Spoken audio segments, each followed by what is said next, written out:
Welcome to Books vs. Movies, the podcast where I set out to answer the age-old question, is the book really always better than the movie? I'm Lluvia, an actress and book lover based out of New York City, and today I will be talking about The Help by Kathryn Stockett and its 2011 adaptation, The Help, starring Emma Stone, Viola Davis, Octavia Spencer, Jessica Chastain, and directed by Tate Taylor. Hi everyone. So I am exhausted. I feel like I've been perpetually exhausted since last week. So what happened was last week on Friday, July 10th, was my friend of ours wedding. So the plan was to fly out on July 9th, have all day July 10th, and then fly out July 11th. All right. So we were going to fly out in the afternoon of July 9th. And then, we were going to fly out. We were going to have all of Saturday morning to relax before the wedding in the evening. And then we had a early-ish flight, not like disgustingly early, but early enough on Saturday. Well, the day we were supposed to fly out, our flight gets canceled and they did reschedule us, but the rescheduled flight was now for Friday. Again, this is the actual day of the wedding at 6 a.m. So that meant that we had to wake up at around 3:30 in the morning to be at the airport 2 hours early to catch a 6 o'clock flight. And then obviously we land in Iowa and, most places like hotels don't let you check in until 3 p.m. So we get to the hotel around 11 in the morning and we had called ahead of time since our reservation was supposed to be for 2 nights. We called ahead of time and we said, hey, our flight got canceled. We're not going to be there to check in for our hotel today. We'll be there to check in tomorrow, hopefully. And so we get there at around 11 and they're expecting us, but they're like, they're still cleaning. We don't have any rooms available for you at the moment. So you can go out to eat and then come back and hopefully we'll have something ready for you by noon, but still not a guarantee. So we did that and we did get a room at noon. And so we're behind on sleep.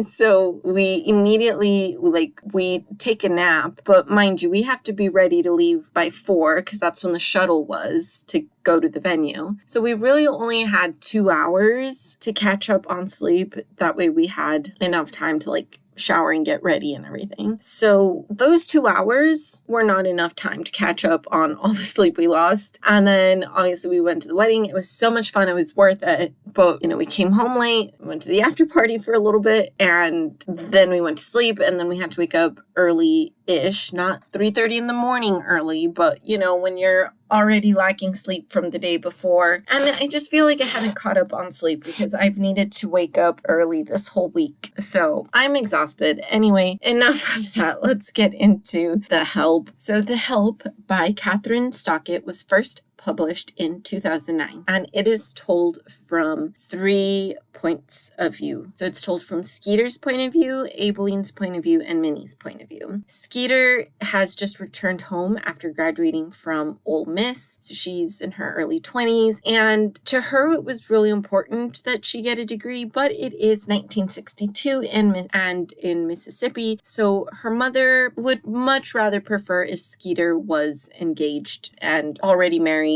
and pregnant with her child. Normally, Skeeter would find solace with her beloved maid Constantine. Constantine was the woman who essentially raised her, but Constantine has disappeared and no one will tell Skeeter where she went or what happened to her. The second point of view we hear from is Aibeleen. Aibeleen is a Black maid. She is currently raising her 17th white child. Something has shifted inside of her after the loss of her own son, who died while his bosses looked the other way. And she is devoted to the little girl she looks after, but she's aware that both of their hearts will probably get broken at some point. The third point of view is Minny, who is Aibeleen's best friend, and she is an extremely sassy woman. She's well known for her cooking, but she's even more well known for her tongue. She cannot keep her thoughts to herself, and so this causes her to lose a lot of jobs. Minny finally finds a position working for someone who's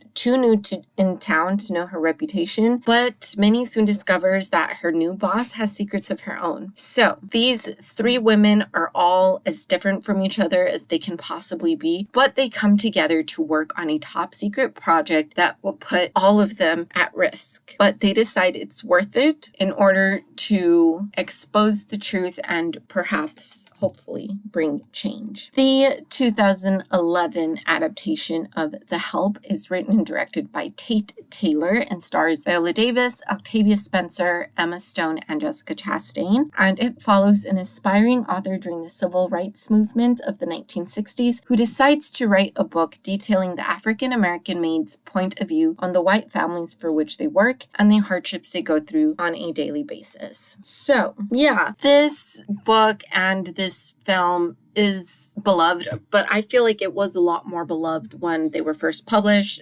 / first came out, because now looking at it several years on, we are able to recognize the more problematic nature of it. And the biggest problem is the white savior narrative of Skeeter coming in to tell these women's stories and bring about the change to help the Black women. I will get a little bit more into detail about that and my other issues I had with both the book and the film, but I did want to acknowledge that up front. But let's get into it. More time passes in the book than happens in the film. So in the film, it's about a year's worth of time, or about a year happens in the film, while in the book it's more spread out and it takes place over the course of about 2 years. So I found that really interesting. I think it makes total sense to kind of contain the events of the book into 1 year. It totally works. It doesn't need to take place over the span of 2 years. But in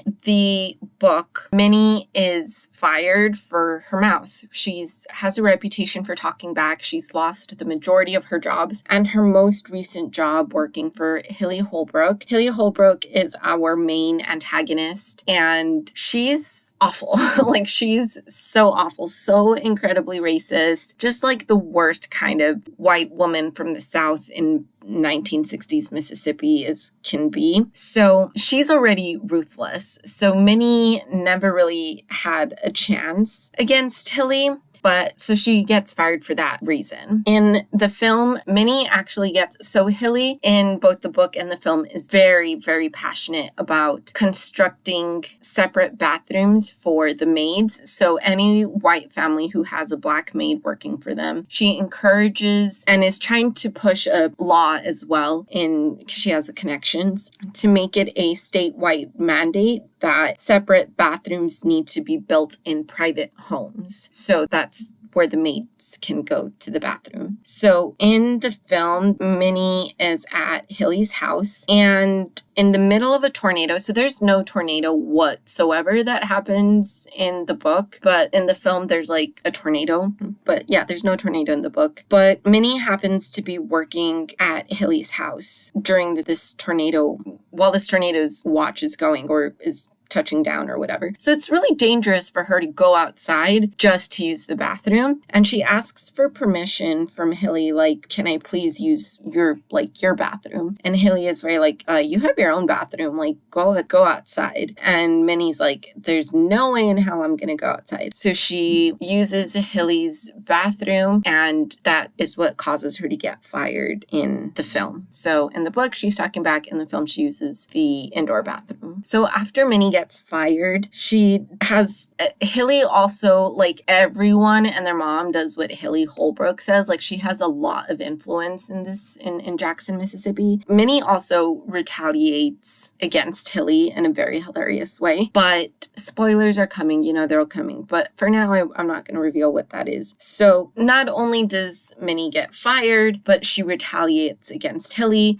So she already has a reputation for talking back to the people she works for. So that's awful. But then she retaliates against Hilly, and her reputation gets even worse. So Minny is unable to find a job. No matter how hard she tries, she's not able to find a job. So in the film, Minny's eldest daughter, Sugar, has to quit school so she can go to work in her mom's place. In the book, this does not happen. Minnie is able to find a job a lot sooner in the book than she does in the film. So almost immediately we're introduced to Celia Foote, who is considered white trash by a lot of the other women, mainly because she wears a lot of revealing clothing and she's very voluptuous, so things spill out occasionally. But more so she gets that reputation because she ended up marrying Johnny, who is Hilly's ex, and everyone thought that Hilly and Johnny were going to get married one day, and that obviously did not happen. He ended up leaving her for Celia. So she has a bad reputation already. She's considered white trash. And so she's shunned by all the other socialites. And so Minnie's the only one desperate enough, because she lives kind of far from town. So Minnie's the only one willing to travel out there because Minnie's desperate for a job. And Celia is the only white woman who doesn't know about Minnie's reputation. The way Skeeter, Minnie, and Aibileen end up coming together is that Skeeter wants to be a writer, but she doesn't have any experience other than college experience. So a literary agent she reaches out to in New York City is like, if you can write something really well and I decide to publish it, like that can kickstart your career for you. So Skeeter's like, I'm going to write about the maids here in Jackson, Mississippi, and I'm gonna write all the ugliness that comes with being a maid. She struggles to find maids that want to talk to her because it's very, very dangerous for them to be collaborating with this white woman on this project. So she struggles. Eventually, she's able to convince Aibileen, and then Aibileen is the one that kind of convinces Minnie. So they're the only two at first that are willing to talk to Skeeter. And so when Skeeter starts working with them, she carries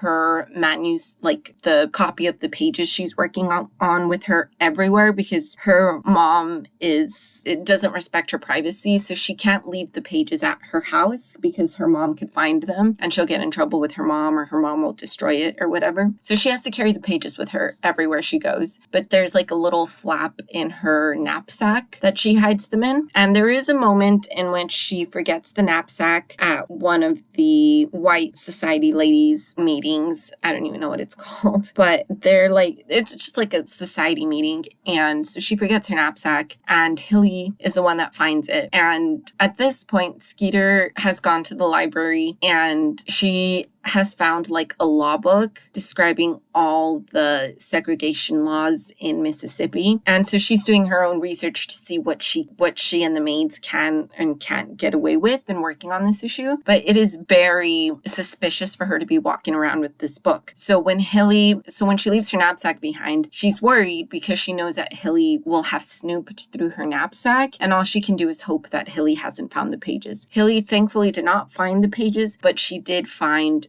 the law book. And so this is when Hilly starts getting the idea that Skeeter is progressive about her ideas when it comes to Black people. And so Hilly starts shunning her, which then leads Skeeter to start getting shunned by all of the other young white women because her ideas are too progressive. Hilly's the only one really that knows why she's being shunned, but everyone just kind of goes along with it because whatever Hilly says goes. So the way Minnie retaliates against Celia is, again, as I said, Minnie is known for her cooking. Like everyone wants Minnie to cook for any social functions that they have. And so she's especially well known for her chocolate pie. So she takes a chocolate pie to Hilly, and she pretends like this is after she gets fired, so she pretends she's taking it as like a peace offering so Hilly can offer her job back. And it isn't until Hilly's mom tries to have a slice of pie that Minnie reveals, like, I baked some of my excrement into that chocolate pie. And so obviously Hilly is even more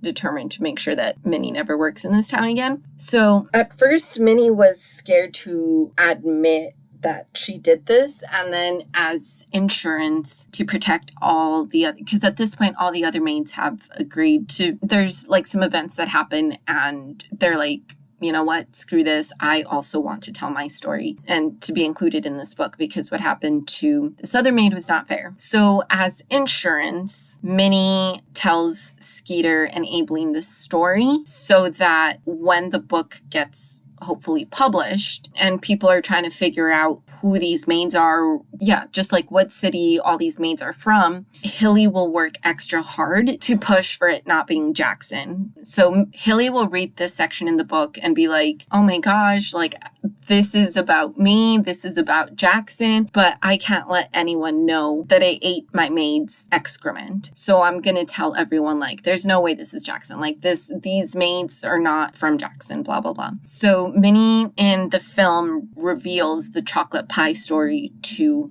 Aileen and Skeeter first, and then she reveals it to Celia. So the reason she reveals it to Celia is that there is a holiday fundraiser party every year, and Celia buys Hilly Hilly wins one of Minnie's famous chocolate pies. And obviously she's like trying to keep her cool, but inside she's panicking of like, I would never like bid on this chocolate pie after what happened. Like, who is out to get me? And Celia's like, I'm the one that bid for you, and I hope you enjoy the chocolate pie. So Hilly thinks that Celia and Minny are in on the joke, or Hilly thinks Celia's in on the joke because of Minny works for Celia now. But Celia has no idea that this happened. She's genuinely just trying to get on Hilly's good side. But obviously that ends up backfiring even more. So after this happens, as I said, in the book first. So after Celia's like, I don't know why Hilly still hates me. Like, I want this chocolate pie for her, and she still hates me. Like, I've been so nice to her, and she's still being mean to me. And that's when Minnie's like, look, this is why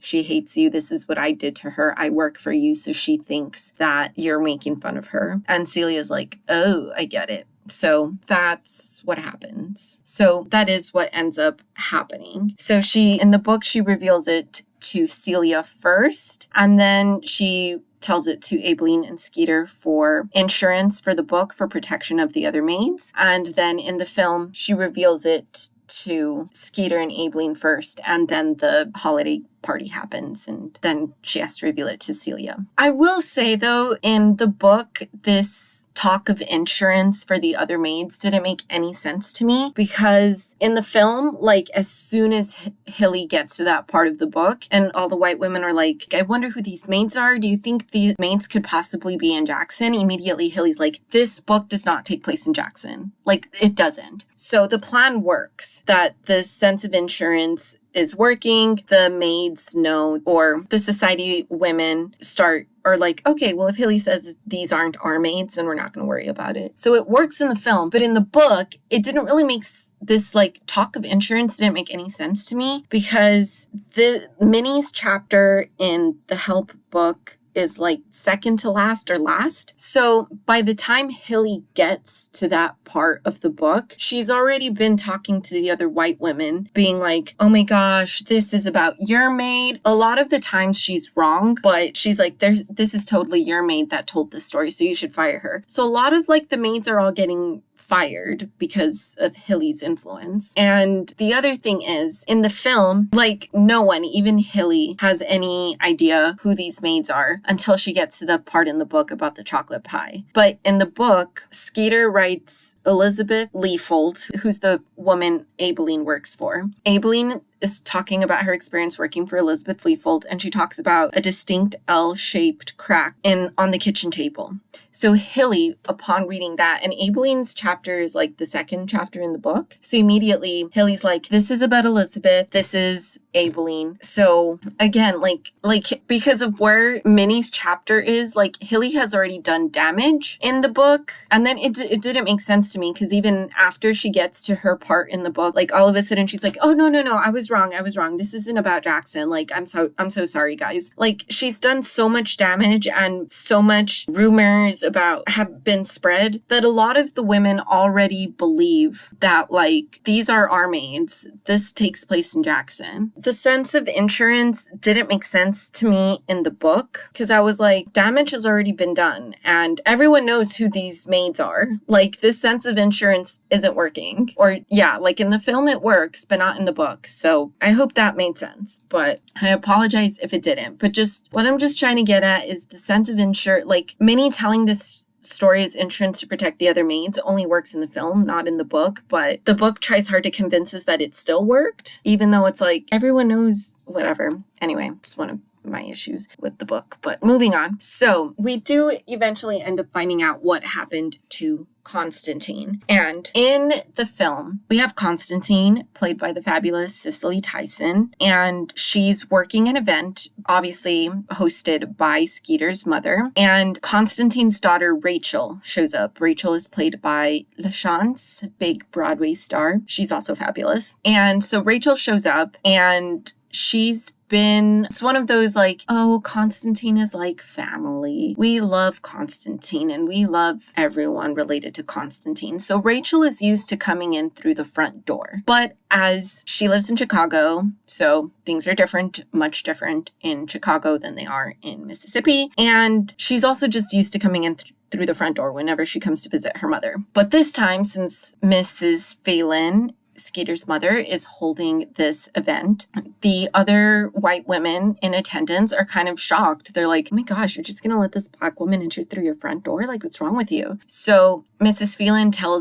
pushes Rachel out the door and is like, you need to enter through the kitchen like all the other help. Rachel's like, oh, hell no. So she still enters through the front door and she's like, I will not be spoken to this way. And all the other white women are like, are you really gonna let this Black woman talk to you this way? And so Mrs. Phelan at that moment feels the pressure to fire Constantine for her daughter's actions. And she really, in the film, she doesn't want to fire Constantine. But she's having all these other white women stare at her and she wants to keep her place in this hierarchy. So she fires Constantine and she immediately regrets it and tries to send for, after Constantine leaves and everything, Rachel takes Constantine up to Chicago with her. So Mrs. Phelan, again, she regrets it. She feels a lot of remorse. She reaches out to Constantine to give her job back. And Rachel's like, my mother died, thanks to you. And so that's what happened to Constantine in the film. In the book, again, and this was another aspect of the book that didn't really make, the sense of the insurance did not work. It does not work in the book. It doesn't work. But moving on from that, what also didn't make sense to me in the book is that Constantine's daughter in the book is white passing, like blonde hair, white skin, white passing. So it's one of those things where in Mississippi, because people know who Constantine is, everyone knows that her daughter is half Black. So despite being white passing, she is still seen as Black in Mississippi. Okay, that doesn't bother me. That makes sense. Constantine decides to put her daughter up for adoption when I don't think her name is Rachel in the book, but I'm going to call her Rachel because I don't remember what her name is in the book. She decides to put Rachel up for adoption when Rachel is 4. So Rachel is a little bit older. She's very much aware that she's being separated from her mom, and it's this whole trouble. And the reason Constantine gives up her daughter is so that it's easier for her to continue working for the Phelans, which didn't really make sense to me because I'm like, you've had your daughter for 4 years. Why would you give her up at this point? I understand that a lot of maids during this time period probably did have to prioritize the white families they worked for as opposed over their own children to make sure that their own children were fed and clothed. So, but after 4 years, it didn't really make sense to me why after 4 years, all of a sudden it was like, I need to prioritize the other family's kids now. So let me put my daughter up for adoption. But anyway, so she goes to Chicago and she puts her daughter up for adoption in Chicago, and she can only put her daughter up for adoption in the Black orphanage. orphanage because, again, she's half Black. But the way she's described in the book is like she is so white passing that she's not like, I don't want to take away from anyone who is biracial and falls strictly into like the blonde hair, blue eyes, and they don't look like there's like looking at that person, you wouldn't be able to tell that they're half Black at all. Like, I'm not trying to take away from anyone's identity here or anything like that. But if she's going to Chicago, where no one knows that she is this little girl's daughter, like this little girl is described as being so white passing that you don't know she's half Black unless you know who her mother is. And yet she shows up in the orphanages, somehow still know she's half Black, and they're like, the white orphanages are like, we cannot take her here. You have to take her to a Black orphanage. Which, like, if she's trying to put her up for adoption in a white orphanage, it's presumably to give her daughter a better life growing up white with the white family. So that's what it's hinted at, right? That's why she's taking her to the white orphanage. And then the white orphanages are like, we can't take her because she's half Black. But if she's that white passing, like, wouldn't Constantine just, and Constantine is that, it wants to put her up for adoption. Like, why wouldn't Constantine just say, like, I'm just her maid. I'm not her. You know what I'm trying to say? Like, if the story we're being told is that Constantine is so desperate to give her daughter a better life that she's putting her up for adoption and trying to put her up for adoption in a white orphanage. And her daughter is white. Her daughter's like white. So whatever. So that didn't make any sense to me. But the point is, her daughter is like is so white that you can't even tell she's half Black. So that was one character decision that didn't make any sense to me. Just like, after 4 years, you're deciding to, and there's no indication of like, you know what, my daughter has a better chance of growing up better if I put her up for adoption in a white family. Like, there's no, like, her motivation is purely to concentrate more on the white family, which again, that also doesn't make sense to me because so many maids, while they did have to prioritize the white families they worked for, like, they didn't put their children up for adoption. Like, the motivation behind that just didn't make sense to me, but that's besides the point. So Constantine gets fired in the book because her daughter, like, she puts her daughter up for adoption. They lose contact with one another. Her daughter ends up reaching out as an adult and is like, I want to reconnect with you. I know you're my mom. And Constantine's like, great, I want to reconnect with you too. Her daughter shows up, and again, Mrs. Phelan is having a party, and Rachel's just walking amongst the white women enjoying the party. And she's like, yeah, I'm here. What are you going to do about it? Like, I'm white. I look like and everyone's like, but you're not. You're half Black. Like, you need to get out of here. And so it's Rachel being like, I'm going to act like a white woman. And all the white women being like, we know you're half Black. You can't act like you're white here. And that is what leads Constantine to being fired. But I guess I'll get into what I was going to say once. I feel like I've spent too much time on this. But so that's what leads Constantine to getting fired. And so Aibileen is the one that ends up telling Skeeter the truth. Skeeter confronts her mom, and her mom's like, she feels nowhere near the remorse she does in the film. She doesn't hesitate to do it. Like, in the film, she's hesitant, but decides to fire Constantine to keep up appearances. In the book, like, it's none of that. Like, she's just as racist as all the other women. Arguably so is the one in the film, but you can argue there was some sympathy there. In the book, there's no empathy, no sympathy towards Constantine. It's just like, okay, your daughter cost you this job, so bye. And there's like no remorse, no nothing. And so Skeeter's being asked by the publisher to include Constantine's story in the book. So that's why Aibileen ends up telling her what happened to Constantine, because her mom like refuses to tell her. And then once Skeeter finds out the truth, she's like, I'll put Constantine's story in the book up until her firing. Like, I'm not gonna, like, I'm so mad at my mom for doing that, but I'm not going to represent my mom in this bad manner. And Aibileen's like, I would have thought, I don't remember the exact wording, but it's like, I would have thought differently of you if you had done that to your own mother, which it just is, that part of Aibileen doesn't sit right with me, because it's like, yeah, they formed a friendship. There's mutual respect there, I guess, between Skeeter and Aibileen. But like, I feel like Aibileen wouldn't push Skeeter to include Constantine's firing. Like, she'd be like, she's the white woman telling our stories. I'm not going to push this, I'm going to step back. But I don't think she'd be like, I would have changed my opinion, or I would have thought you were a bad daughter or whatever if you had included that. I don't know. Like, I don't understand why Aibileen would feel more loyalty. I don't know how else to describe it. Why she would feel more loyalty towards Skeeter than towards Constantine. So that, whatever. In the book and the film, Skeeter starts dating a man named Stuart. And in the film, once, like, they have a really bad date and then they get together. And then they're together up until close to the end when he breaks up with her. In the book, they're a little bit more on and off. Like, they have that really bad date and then he apologizes and they become a couple. And then he, like, it's obvious that he still hung up on his ex. So they break up. So he can, like, she breaks up with him because she's like, you're still caught up on your ex. And he's like, oh, fine. So, like, break up. And then he gets back together with her. Like, he tells her, like, I went to see her and I've moved on. So, like, now I just want to be with you. And then he ends up proposing to her and she turns him down and then they break up for good.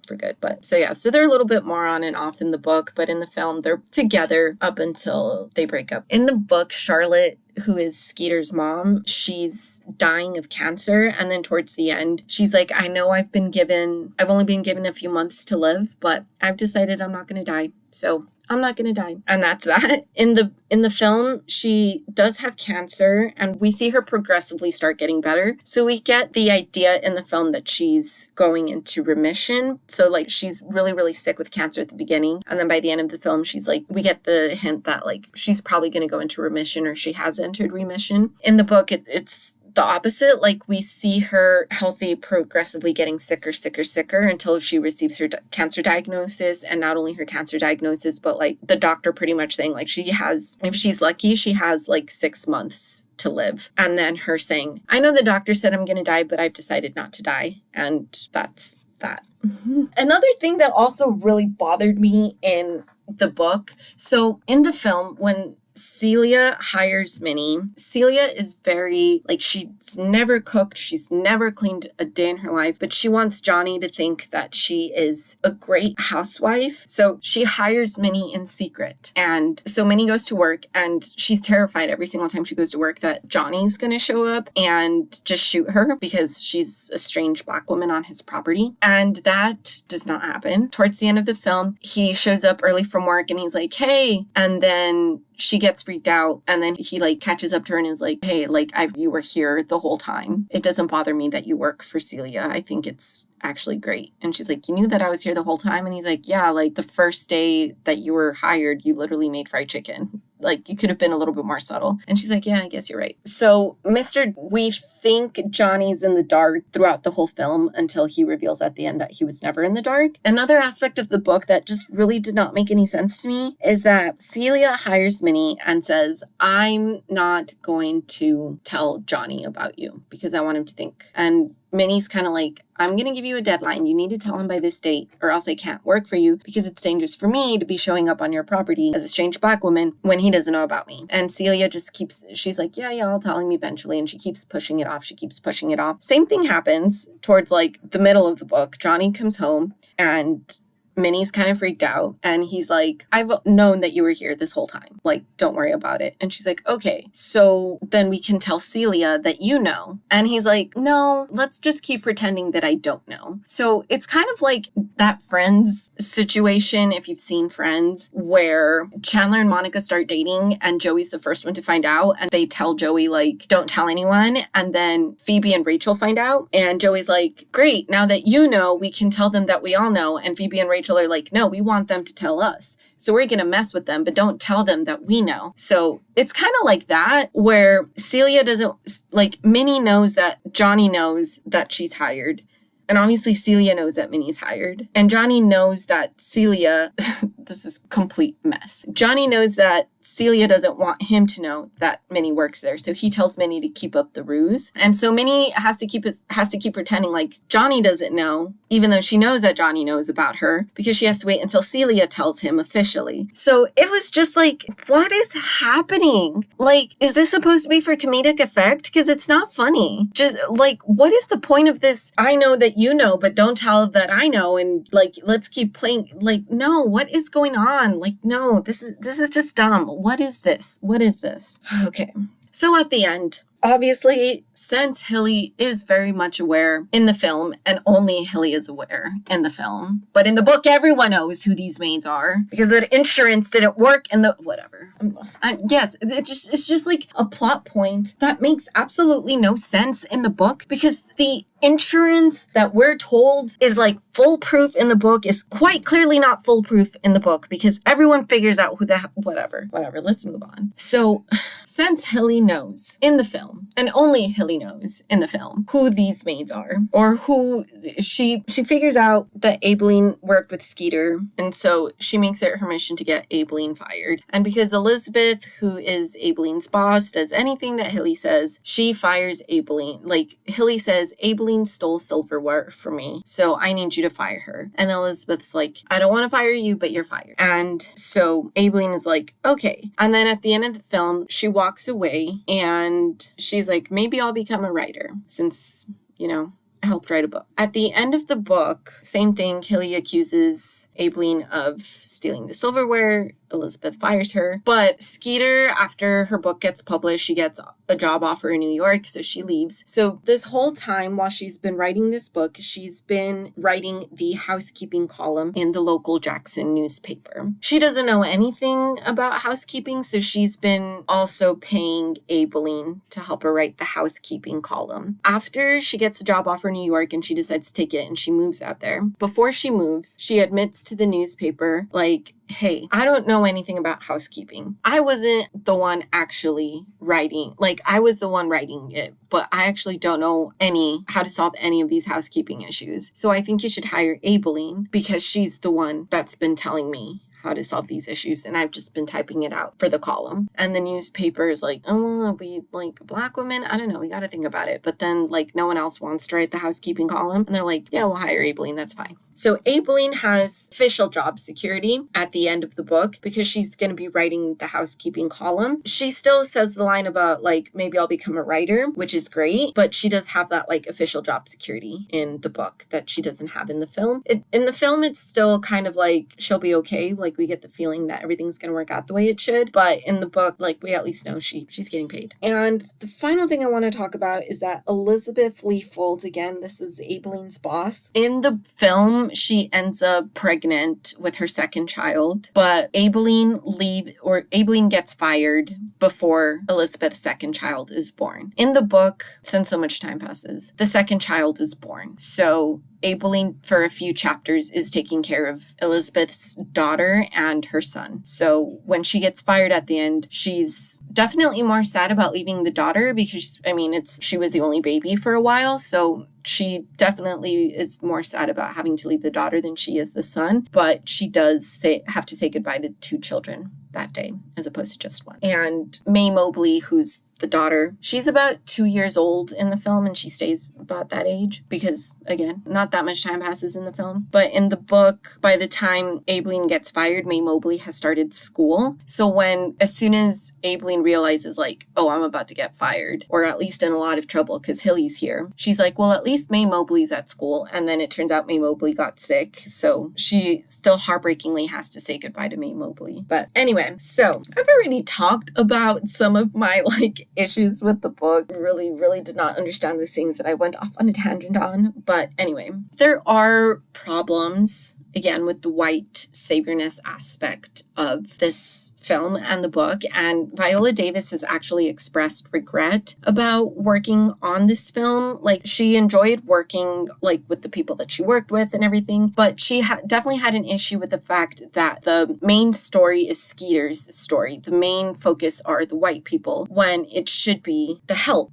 It's literally the help. That's the title, and yet we don't learn too much about them. So Viola Davis has expressed regret about taking this role, and that's the white saviorness trope or the white saviorness aspect is obviously a problem. It's very we see this a lot in films that highlight how the struggles Black people have gone through in history. There's usually at least one sympathetic white character that audiences can relate to, or white audiences can relate to, so they can connect to the good white character and be oh, I see myself in that person, not in all these other awful racists, so it kind of takes away from the story in that sense, or from the horrors that Black people really experienced during the civil rights movement and before and even now. So there's that aspect. We also have like the magic Negro trope through the maids and how they help the white people, how Minny helps Celia, how Aibileen helps Maid Mobley mainly. So we do have some problematic aspects in both in that regard. I also, apart from like the Minny, Johnny, Celia work triangle and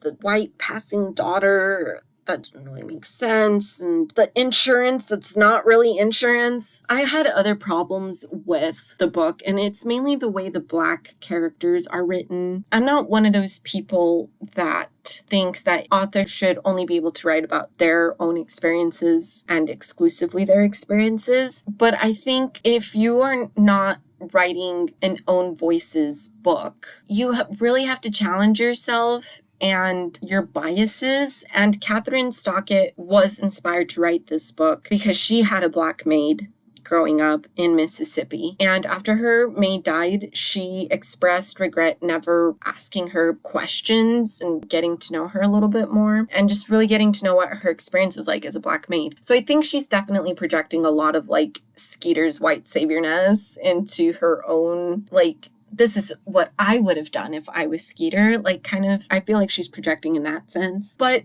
there are a lot of obvious biases that make certain reading just like the white saviorness. I think if you're going to write something that is not in your own voice, that's okay. Again, I don't think people should be restricted to writing their own experiences, their own voices, if they want to try expanding upon. But it's like how a lot of female characters are badly written by men because there's certain biases there that they're not overcoming. And there's a lot of biases here that Kathryn Stockett did not overcome when writing this. Like, I think you really need to challenge it, like really truly challenge yourself to try to overcome those biases to make it more, I don't know, just to make it like good, because there was definitely some aspects about this, about the Black characters that were not well written at all. And you see it in the film as well. I like Skeeter's decision to protect her mom. Like, it does make sense to me. We love our parents, most of us at least love our parents, and we don't want to be faced with the ugly, negative parts of them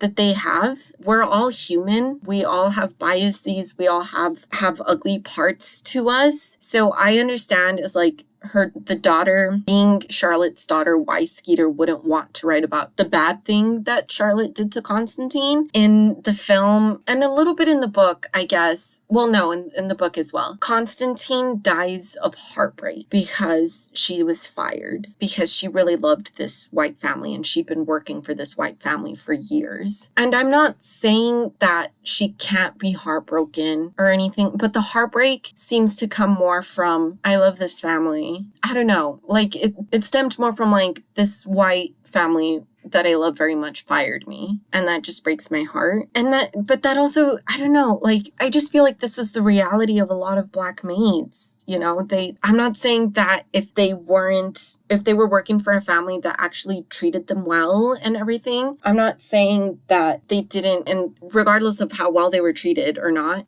they grew attached to the children they were raising. Like, I'm not denying that, but it was just like, I feel like there would still be like as attached as they are, as much as they appreciate this family. And I'm not saying, and as much as they've grown to love the children or maybe even the family themselves, like if this is still a reality of Southern Mississippi before or during the civil rights era, like I'm not saying she can't be heartbroken about her firing, but I don't see how, especially if she's like close to retirement age and stuff, it's like, well, it's still like the reality of being a Black maid. It's what I'm trying to say. So like, as heartbroken as she might be, I don't know that it would be so heartbreaking that she would die of it, when it's like, well, now I'm forced into retirement. I don't want to do this retirement, but now that I'm forced into it, let me enjoy my final years with my daughter. I don't know, like that just didn't sit right with me. But the part of the book that just really, really did not sit right with me is we're reading Aibelline's point of view, and she finds a cockroach in her kitchen. And I am not joking when I say that Aibelline says, "I spot a black cockroach. He's blacker than me." I don't know of any black person that would compare their skin color to the color of a roach. I can't think of a single black person that would do that. So that when I read that line, I was like, whoa. Did she really just describe herself that way? As being lighter than a cockroach? Okay, like that's not a compliment. I'm not saying Kathryn wrote it to be a compliment, but I've never heard anyone describe themselves, any person describe themselves as the color of a bug, because bugs are generally seen as disgusting. I've never heard anyone say like, I'm as light as, I'm like the color of a worm or something, like it. So that just, all right. Anyway, regardless of how Viola Davis feels in retrospect about participating in this film, she acted very well, and she was nominated for an Oscar for Best Actress. Very much deserved. She was fantastic. Octavia Spencer and Jessica Chastain were both nominated for Best Actress in a Supporting Role. Again, very much deserved. Octavia Spencer won, and she totally deserved to win. So, it's still got to give credit where credit's due, regardless of how Viola Davis feels. She still acted her butt off in that role. Unsurprisingly, she's one of the greatest actresses alive. And she was up against Meryl Streep. And I think, they're both fantastic, but I don't know. I haven't seen The Iron Lady, but Meryl Streep had won several Oscars at this point. And I don't remember if Viola Davis had won. No, I don't. I believe she was nominated for Doubt, but I don't think she won an Oscar until her role in Fences. So I don't know. I would have given it to Viola, but Meryl Streep is still great. So, But anyway, I ended up rating the book 3 stars, and I rated the film 4 stars. The 4-star rating for the film came more from when I first watched it, and I still had a little bit more of blinders on at the time, so I didn't see a lot of the problems that I see now. So I don't know that I would rate it 4 stars now. I kept the rating from that time. I don't know. It wouldn't be 3 stars. It would be higher than, it would be between more like 3.5 maybe. But for sure, the film is the winner. The film has its issues, for sure, but it does not have nearly as many issues as the book has. The film really just has the magical Negro trope and the white savior aspect of it, which is problematic. I'm not denying that, but compared to everything else I'm dealing with in the book, those 2 things don't seem so bad. So the film is definitely the winner. And, at least regardless of the problems the film has, you're still watching really great acting.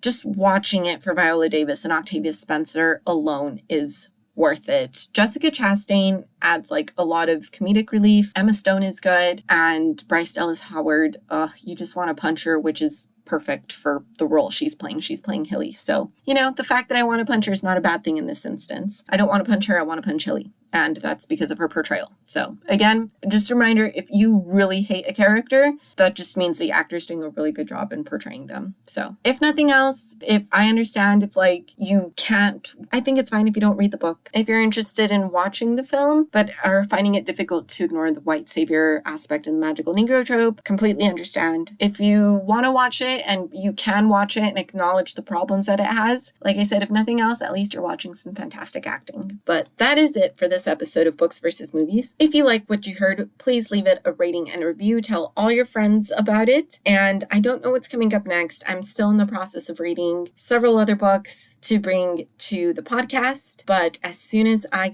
make my way through them, I'll bring you the next episode. But that is it, and I will see you next time. Bye.